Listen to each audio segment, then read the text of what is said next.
era nga bakutegeeza nti pikipiki ya UG boss genda maaso beera nga ate ogyefunira. Okay, kakati nno waliwo an alarm for a prostate cancer. Prostate. Cancer aba waakawago. Aluma basajja. Researchers from the Uganda Cancer Institute and South Korean National Cancer Center say in the next 6 years, men suffering from prostate cancer will hit nearly 61 in every 1,000 up to 42 per 1,000 2015. Mu Uganda wanoka statistics from the International Agency for Research on Cancer indicate that prostate cancer in Uganda killed 1,329 lukumi mu bisatu mu abiri mu mwenda mu bbiri abiri and a total of 2,375 enkumi bbiri mu bisatu mu nsanvu mu ttaano developed the disease that year. Kakati nno munnange ogedde kubimuleeta baatugamba okulwawo nga teweegadanga.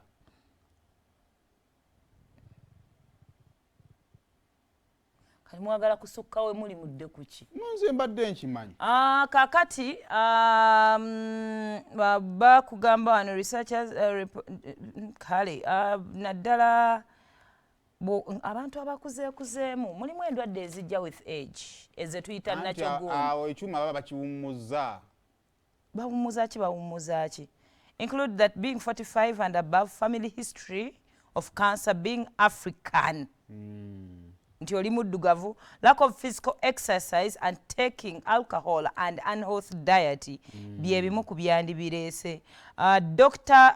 Gerald Mutungi, the Assistant Commissioner for Non-Communicable Diseases, because obulwadde tulina communicable and non-communicable diseases. Bagamba it is a silent killer and risk factors like sex may not be modified, and other risk factors that can include diet, unhealthy diet, non-communicable diseases, singa obeera nga oli mulwadde wa sukaali, pressure, that is hypertension, ne cancers endala kisobola okuleetera ono prostate cancer. Non-health diets no mulimu red meat such as pork and sausages. Sugary drinks. Red ya white. Wama pork is red meat.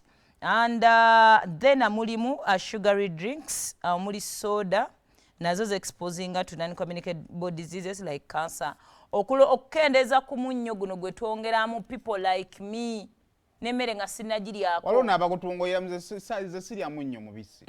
Naye agukwongeramu n'oguwuli. Baira omunnyo guwulikika. Yeah.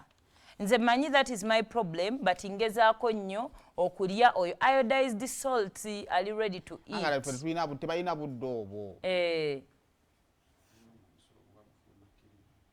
Wano ozimba n'otukatayimu nkyo vula nti wano maaso wazimba bwe wati. Nze mzee wange ya first prostate cancer mumanyi. Naye ali nnyo mu baami. Ate era bw'abaami nnyo omulina cervical. We byawukanira.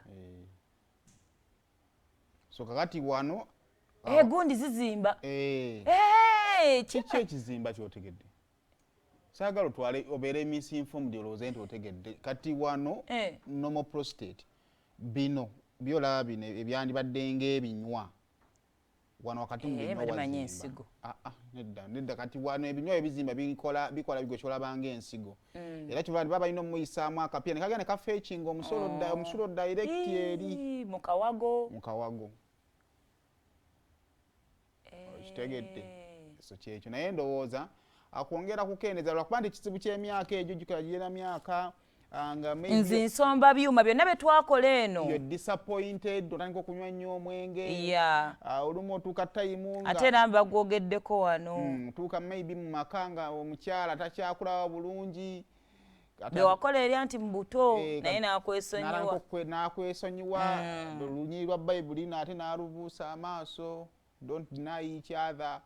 Kakati bakandidate nnyo kubakuze. Kati kiri bwe kiti abatannaba abakyalinamu ku maanyi exercise tukifuule nti kintu to practicing a healthy lifestyle oyinza onywamu nenywa ekisaanidde. Yeah, the earlier the better. Tujja kujjanjabako.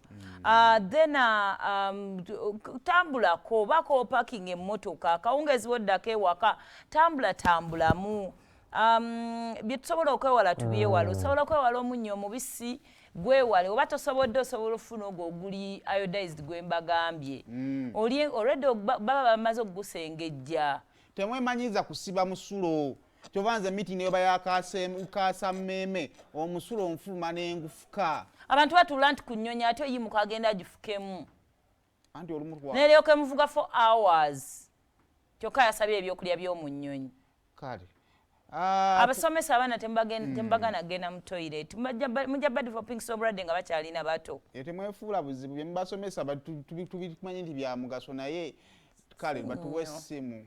Kaakati gye twatandikidde leero olunaku lwa girl child atukubire ku ssimu buzibu ki gwe bw'olowooza omwana omuwala bw'afeesinga eyo. Bingi ebikoleddwa okutereeza obulamu bw'omwana omuwala. Tandikire mu gavumenti omuwala alina plus 1.5 ku makisi ze. Nze ekintu kyenkyayogerako era kyenkyasimbako essira ye stigma that comes with periods. Periods is not an option. Bw'oba olina omwana wo ng'akuze myaka 12 okudda waggulu, start watching them bw'ate banafuna periods zaabwe. Some families do delay, but it is a must. So ambadde nali mba nsuubira by today nga tuyina free sanitary pads abaana abawala ze bakozesa. Wao zino reusable nungi naye singa abaana mubasomesa okuzikozesa kuba infections ezijjirako. Wangi. Hello. Wangi sebo. Mama alikuweza mikwano. Kale nyabo naawe okulaba twogera nani newoogana. Mama Sharon ndi musigadde nateese. Okumanya ni bado oteesa otya? Nteesa ku mwana omuwala. Abaana abawala endabira yaabwe yandibadde yanje ngakale n'abaana bagenda batuuya naye nga obuzi omulamu ogw'abaana abawala endabira yaabwe yanjawufu nnyo ate nze kyankubye wala ogamba nti abaana abawala batandika okuba kufunira family planning ku myaka 15 abakireese basoose okukirowoozaako nti omwana kutandika family planning ku myaka 15 oba omuzimba kibannaye banange Uganda oba tulagawa emyaka 15 omwana aba ategedde biki yete family planning oba omuyingizaamu nti oba tokugenda kumwonoona bannaye ekintu ekyo mwetagala mwe mukisomeseeko amazike akawantu k'okukula okutuuka okufumbira amagi ganaaba gakyalimu bannaye family planning mu myaka 15 lwaffe abakulu nga family planning zatwonoonayonoonaza oziyitiriza bannaye tufeeyo nnyo ku kintu ekyo ekyateeseddwa kigaane kuyita Mama Sharon mukiragge nateesa. Twayanza nnyo Mama Sharon. Manyi process ya family planning wano mu Uganda abagiwa bakalinganga ebitundu 2 ku buli 100. Kakati abakyala no honestly speaking tebandiyagadde zaala abaana bankumuliitwa abo bambi batasobola. Naye omukyala atuuka n'okwebala n'alumya omwami paka waddwa atuuka ng'ali safe. Okitegeera zino ennaku zonna n'asooka n'azifiisa. Ekyokulumizibwa kiyinza okuba nga si kituufu. Namwe mwekubira but that is how bad, that is how sad nti notuka n'olumya ne munno naye nga tolina kyakkola because you don't want to get pregnant and you don't want to opt for those things. Mbadde nkyali ku emphasis ya periods zino tukimanyi condoms are always accessing everywhere. We've heard that, we've sung that.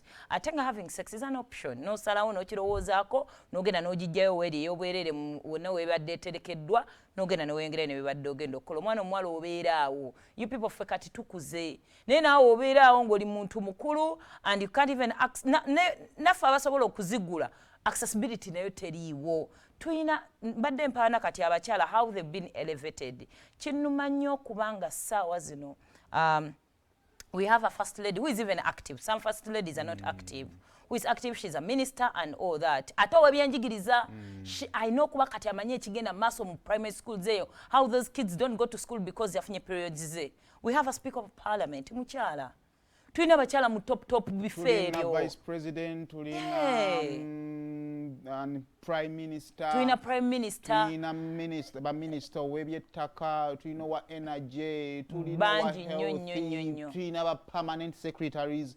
So ze ndowooza nti omanyi olaba obadde ogamba kigambo kya reusable pad nungi because eba eriwo maybe it is better than ekigoye ebikoola. Girls use things n'owulira ng'olwala n'okulwala. Olwo be baŋŋamba atuuma entuumu y'enfufu n'agituulako. Can you imagine? Bingi bikolebwa ekikoola. Kakati minisita w'ebyobulamu bw'aba amanyi how deadly it is okukozesa ebyo ebintu ng'omwana omuwala ali mu nsonga ze. Singa maybe basomesa how to use those reusable pads, but in a very healthy way. Nongoosa zo because oba tosobola kufuna omwana tomusobola mugulira pads zino ezo kudisposinga. At least tugambe nti no washing powder abeerawo awo. Omugambe nti omala ogira oginnyika okumala ebbanga bwe luti oba ojoza oyanike bwoti okole kidda so innocent man. Abakulembeze bannaye mulekerawo ogenda nga muwunyerera mu bantu mu kalulu. Omanyi Uganda ina abakulembeze bayuza. Nenga waliwo ebintu ebitonotono bye basobola otandikirako bakansalaza abakyala ku byalo mu abatandikirwako awo obwana mu butuuze mu buyambe. Muyambe bamaama baabwe. Wangi. Sumulu tuwendowoozayo ku mulamwa guno essaawa eno mu puroguramu Sumulula twejje ewagiddwa Simba Automotives Limited abakola pikipiki eya UG Boss bakuletedde ekyenjawulo ekitabangawo. Jangu weefunire pikipiki empya tuku ey'ekika kya UG Boss ku kibanja mpola. So nga naawe ayagala okumanya ebisingawo osobola otukubirako ku namba zino wammanga 0758 122 122. Sumulula ewagiddwa. Tabula Property Services Limited besigwa nnyo. Balina plots enteeketeeko obulungi n'ebyapa byazo wamu n'amayumba ag'omulembe nnyo. Batunda n'emmotoka, basaveyinga ettaka wamu